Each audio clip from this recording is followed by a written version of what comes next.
It's 11 amps, 2 horsepower, variable speed router. And I originally had it clamped to this, which is how I had my original router mounted on there that I burned up. It was an old router. But I had it mounted on this with just large hose clamps. And it was sufficient for a while, but not very stable. So I added plates here and here on both sides that slide back and forth on this. Basically furniture glides like you put on the bottom legs of a chair. They're real slippery pads. They're pretty hard.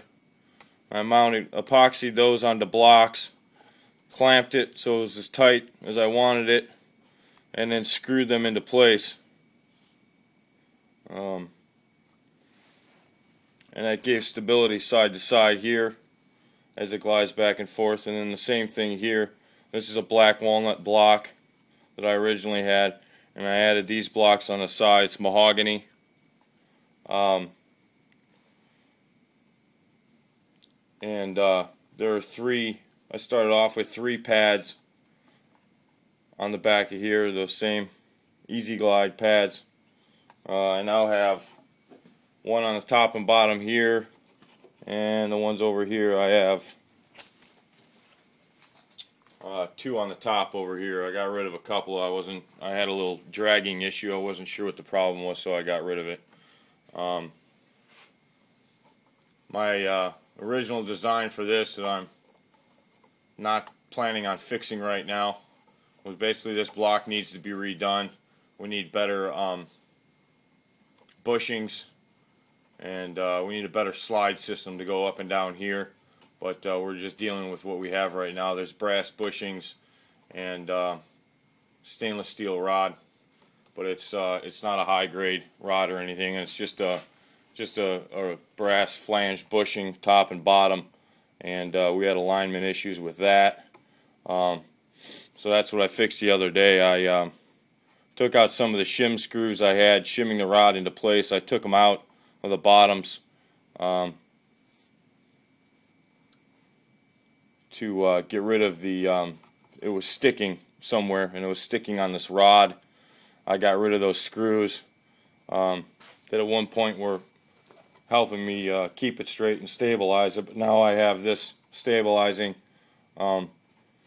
So I got rid of those screws, and it's basically let this self-align itself a little bit better on the bottom where it was sticking.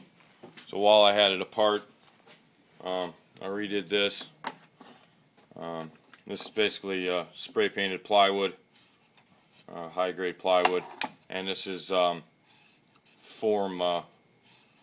steel form quality mahogany on the back here. It's all rescued wood from a form shop.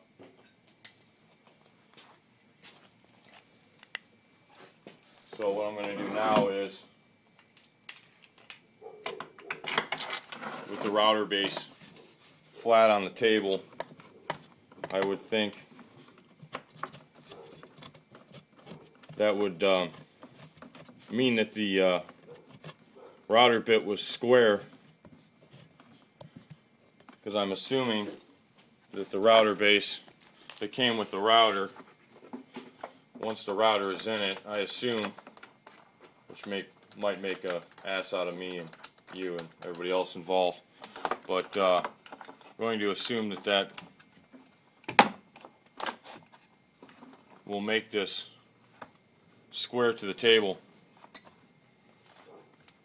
I hope.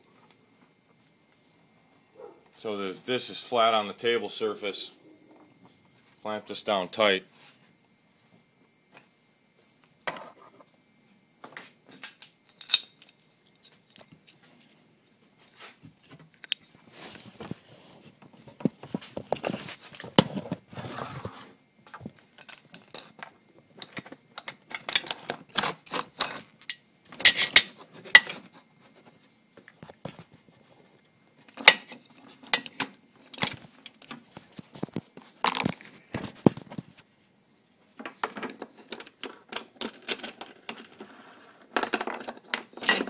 clamp down. I went to Rockler to get aluminum hold-down clamps that they have for their T-slot channels that they sell, and they have hold-down clamps, aluminum hold-down clamps that they use on their CNC machines that are the Shark machine, CNC Shark, I believe, or it's called, or something.